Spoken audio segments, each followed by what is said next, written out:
Britain के corona यातायात नियमों में बदलाव के बाद विवाद शुरू हो गया है। ब्रिटेन पर आरोप लग रहा है कि नए नियमों में वो भारत और भारतीयों के साथ भेदभाव कर रहा है। ताजा विवाद ये है कि ब्रिटेन ने ऑक्सफोर्ड एस्ट्राजेनेका की ब्रिटिश ब्रांड वैक्सजेवरिया की वैक्सीन को तो मान्यता दी है, लेकिन उसी ऑक्सफोर्ड एस्ट्राजेनेका की भारतीय ब्रांड कोविशील्ड वैक्सीन को मान्यता देने में हिचकिचा रहा है। आइए विस्तार से समझते हैं क्या है पूरा विवाद। ब्रिटेन के नए यातायात नियम। 4 अक्टूबर से ब्रिटेन के नए यातायात नियम लागू होने जा रहे हैं। वर्तमान में अंतर्राष्ट्रीय यात्रियों के लिए 3 रंगों हरा, लाल और एम्बर की सूची बनाई हुई है, जिसमें कोरोना खतरे को देखते हुए अलग अलग देशों को अलग अलग रंग की सूची में रखा गया है।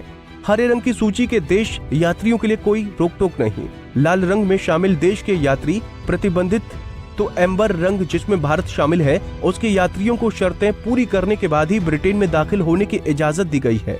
4 अक्टूबर से सिर्फ एक रेड लिस्ट रहेगी, यानी सभी सूचियों को मिला दिया जाएगा और केवल लाल सूची बाकी रहेगी। लाल सूची में शामिल देशों के यात्रियों को ब्रिटेन की यात्रा पर पाबंदियों का सामना करना पड़ेगा। जो देश रेड लिस्ट में नहीं होंगे उनके लिए नियमों यात्रियों के वैक्सीनेशन स्टेटस पर निर्भर करेंगे। भारत रेड लिस्ट में तो नहीं है, पर भारतीय वैक्सीन कोविशील्ड के दोनों डोज ले चुके भारतीयों को टीका रहित माना जाएगा। नए नियमों में कोविशील्ड को मान्यता नहीं। ब्रिटेन ने जिन वैक्सीन को मान्यता दी है उनमें Oxford AstraZeneca, Pfizer, BioNTech, Moderna या जैनसेन वैक्सीन शामिल है। इनके अलावा अगर किसी शख्स ने 2 अलग अलग वैक्सीन ली हैं तो उन्हें भी मान्यता दी जाएगी। हालांकि इन दोनों डोज का ऑक्सफोर्ड, फाइजर, मॉडर्ना से किसी एक का होना जरूरी है।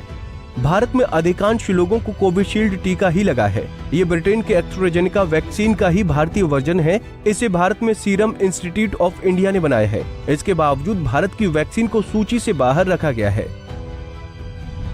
नए नियम से भारतीयों की बढ़ेगी परेशानी। इस नए नियम के अनुसार कोविशील्ड की दोनों डोज लेने के बावजूद भारतीयों को इंग्लैंड की यात्रा करने से 3 दिन पहले कोरोना टेस्ट की नेगेटिव रिपोर्ट पेश करनी होगी। इंग्लैंड में दूसरे और 8वें दिन के टेस्ट के लिए बुक और भुगतान करना होगा और 10 दिनों के लिए घर और होटल में क्वारंटीन भी होना होगा। भारत भी करेगा बदले की कार्रवाई। भारत सरकार ने ब्रिटेन के नए नियमों का विरोध किया है। सरकार की तरफ से ब्रिटेन को बरवल नोट भी भेज दिया गया है। सरकारी सूत्रों के मुताबिक अगर ब्रिटेन सरकार कोविशील्ड वैक्सीन को मान्यता नहीं देती है तो भारत सरकार भी बदले की कार्रवाई कर सकता है। इसका मतलब यूके के नागरिकों को भी भारत में 10 दिनों के लिए क्वारंटीन होना होगा। कई यूरोपीय देशों से मिली कोविशील्ड को मान्यता। अब तक 18 यूरोपीय देशों से भारत की वैक्सीन कोविशील्ड को मान्यता मिल चुकी है। वो 18 देश हैं: France, Germany, Spain, Switzerland, Sweden, Ireland, Austria, Belgium, Netherlands, Bulgaria, Croatia, Finland, Greece, Hungary, Iceland, Latvia, Romania.